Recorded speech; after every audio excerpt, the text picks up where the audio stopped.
Okay, I see a quorum. Let's call the meeting to order of the Arkansas State Board of Finance. Very limited agenda, so we should be done relatively quickly. First thing on the agenda is the adoption of the minutes of the February 18th, 2025 meeting. Are there any corrections, additions, deletions, whatever with the minutes? Seeing no changes, do I have a motion to approve? I'll make a motion to approve. Okay, motion by Secretary Fiskin. Your second? Second. Second from Commissioner Marshall. All those in favor say aye. Aye. Aye. All those Aye. opposed, no. Minutes are approved. And with that, I'm gonna pitch it over to Grant Wallace for him to walk us through the EBD materials. Good morning, and thank you for taking time to jump on a meeting real quick and let us get some of this business moving forward as we're still in session and can utilize the opportunity with the legislature in town. First things first, we have the March 2025 formulary recommendations. This is on the pharmacy side. You'll see a lot of these are going and just doing some tier changes or taking some medications that are no longer in production and moving those to not covered.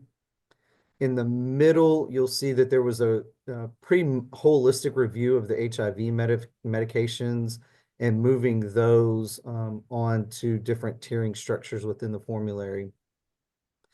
Down towards the bottom with the targeted immunomodulators, these are the biosimilars for Stelara.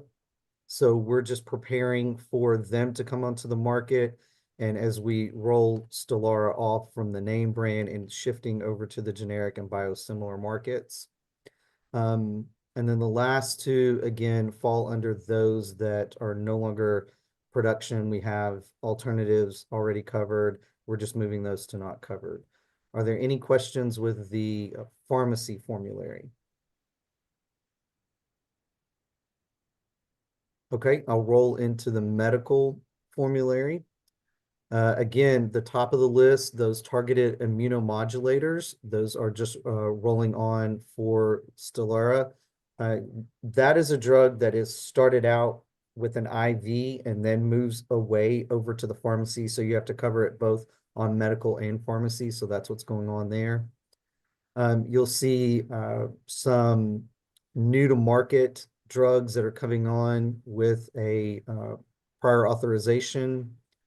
And then we'll see some that we're not quite ready to cover. We still need some more clinical data and approved efficacy before we roll them on to our formulary. With that, I'd be glad to answer any questions.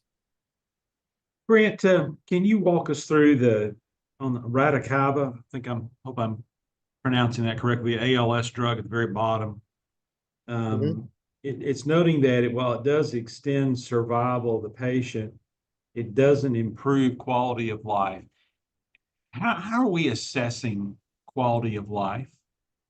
So with that, not being a clinician, so coming from just my director's standpoint, looking at base improvement of test scores and continue to be able to improve whatever marker that we're judging by, or holding things steady. For something like ALS, you would want to make sure that there is a slower decrease in the decline. So Right. Mobility and other facets of life still are maintained for a longer period of time, not just that we're buying more days, but we're buying more days with meaning, for lack of a better phrase, with them.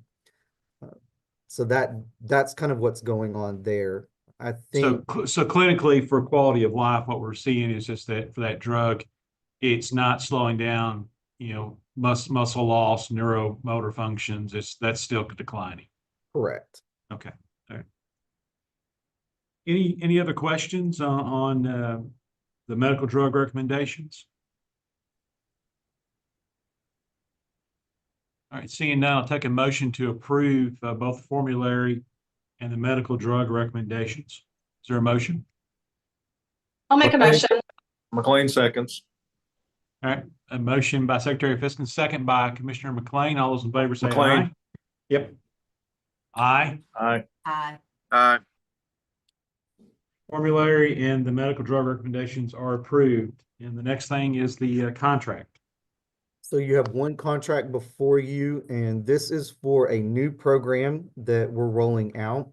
We're excited about this one because what this will do is allow this vendor, Aptus Financial, to come and do some financial advising, consulting, work with state employees who are qualified and participating in the public student loan forgiveness program that is offered by the federal government. This was signed with George W. Bush when he was in office, and it's a program to incentivize graduates to go into the nonprofit and public government space, understanding that those positions are generally paid less than in the private sector equivalent. And this gives them the ability, after they make 120 payments, to then have the balance forgiven of their loan. There are a lot of changes. This is a very difficult program to navigate. I can speak through personal experience that I thought I was making the right financial decision and ended up costing myself the ability to take advantage of this program. So it is something that there is a great education curve that's needed. When we were approached with this concept, it was just kind of a natural fit as we're doing more around wellness and whole wellness, mental, emotional, not only just health well-being, but that you're looking at every aspect of our employees' lives and being able to reduce some of the financial stress and burden that they're undergoing by helping them navigate this program. It just seemed like a good next step for us to engage in. So you have this contract before you. It is for an initial 3-year term. And then it goes into the 4 one-year renewals after that. This is a 1-year cost of $304,000. So you'll see that initial 3-year cost at $917,000. So with that, I'd be glad to answer any questions.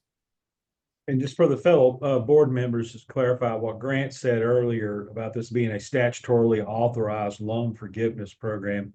Really important to note that this is not the same thing as the loan forgiveness that was championed in the previous presidential administration, which lacked any statutory basis to be able to do that. So this is authorized by law. It's been in place for a couple of decades, and this just really will benefit employees to be able to understand how to navigate the process. And Mr. Secretary, just to add on to that, this is not just writing a blank check and forgiving. These are people who are making 120 payments on that loan. So this isn't just sitting and saying, oh, we're going to zero, we're getting rid of debt. This is actually, you have been making payments on that debt, and whatever balance that could potentially be owed would be forgiven. Yeah, good point.